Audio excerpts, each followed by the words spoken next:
champagne sat untouched on the marble counter, its bubbles rising and falling like tiny prayers no one would answer.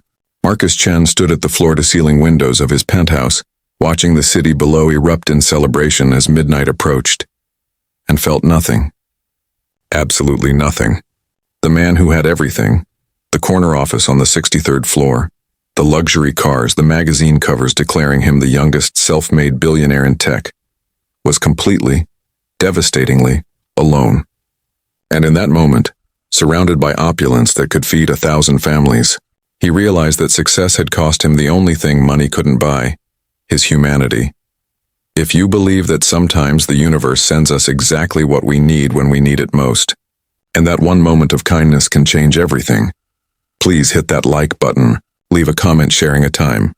Someone's kindness changed your life, and subscribe to this channel.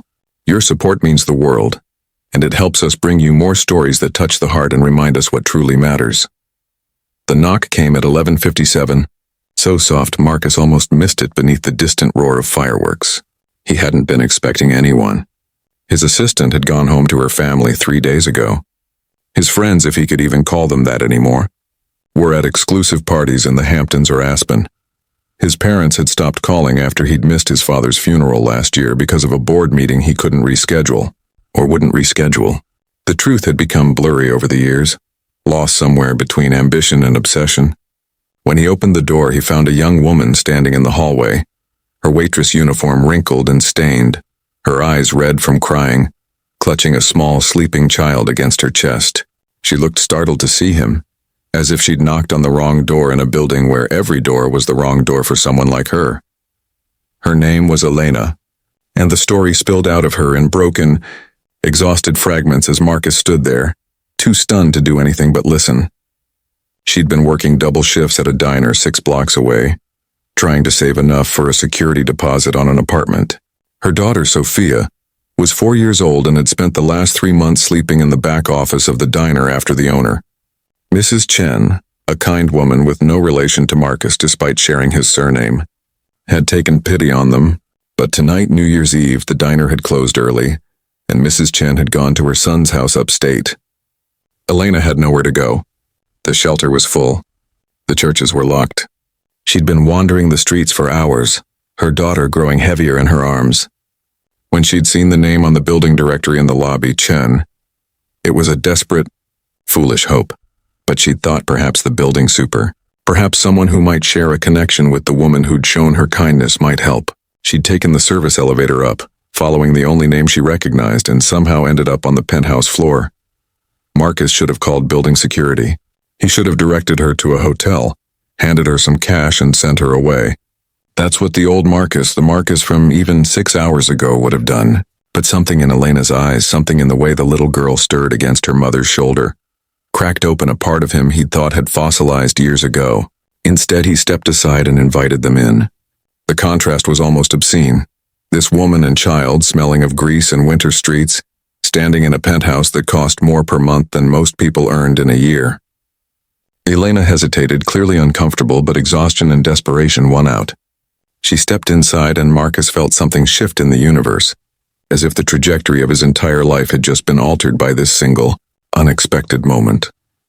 He made hot chocolate, something he hadn't done since he was a child himself, back when his mother was still alive and Christmas meant more than just another day at the office.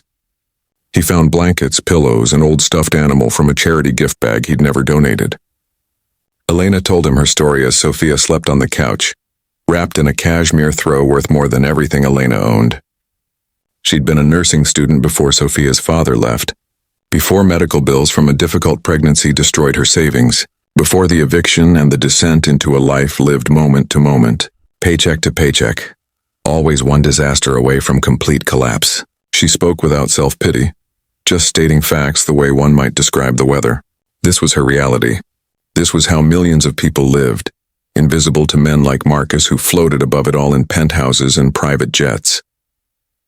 As midnight struck and the city exploded in light and sound, Marcus found himself sitting on the floor beside the couch, watching this child sleep and remembering who he used to be.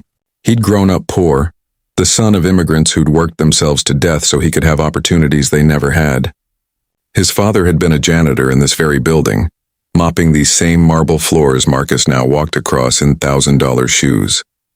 He'd built his company on the promise of making technology accessible to everyone, of bridging divides, of creating opportunity. But somewhere along the way, he'd forgotten the people he'd meant to help. He'd forgotten that behind every statistic, every market demographic, every profit margin, were real human beings struggling to survive. He'd forgotten Elena. He'd forgotten himself. The hours passed in a strange, suspended way, as if the normal rules of time and reality had been temporarily lifted. Marcus and Elena talked about everything and nothing. Childhood dreams, favorite books, the weight of responsibility, the terror of failing the people who depended on you. She told him about Sophia's love of drawing, how she sketched elaborate pictures on napkins at the diner. He told her about his mother, how she'd died when he was 17, how he'd promised her he'd never forget where he came from, and how he'd broken that promise so completely he barely recognized himself anymore. There was no judgment in Elena's eyes, only understanding, and that somehow made it worse and better all at once. As dawn broke over the city, painting the sky in shades of gold and pink, Marcus made a decision that had nothing to do with business strategy or return on investment, and everything to do with reclaiming his soul. He didn't just give Elena money, though he did that too, enough to secure an apartment and furniture and everything Sophia might need. He did something more important. He listened when Elena mentioned she'd been 3 semesters away from her nursing degree. He made calls, pulled strings, arranged for a scholarship at the university she'd attended. He set up a trust fund for Sophia's education. He connected Elena with Mrs. Chen, discovering that the diner owner was struggling to keep her business afloat, and he invested in it, turning it into a training program for hospitality workers who needed a second chance. But more than any of that, he started showing up. Every week he'd go to the diner, not as the CEO who owned part of it, but as a customer, as a friend, as someone remembering what community felt like. He'd help Sophia with her homework. He'd listen to Elena's stories about nursing school. He'd talk to the other workers, hearing their dreams and struggles, and slowly, methodically, he began restructuring his entire company around the principle that profit without purpose was just greed dressed up in expensive suits. The media called it a publicity stunt at first, another billionaire playing philanthropist for the cameras. But months passed, then a year, and Marcus kept showing up. He sold the Penthouse, moved into a modest apartment in Elena's neighborhood. He cut his own salary and raised the minimum wage for every employee in his company. He established a foundation focused on housing security and educational access. His board threatened to revolt. Some shareholders sued. Business magazines wrote scathing editorials about fiscal irresponsibility. But Marcus didn't care. For the first time in a decade, he slept through the night. For the first time since his mother's death. He looked in the mirror and recognized the man staring back at him. 2 years after that New Year's Eve, Marcus stood in the diner, now expanded and thriving, watching Elena accept her nursing degree in a small ceremony Mrs. Chen had organized.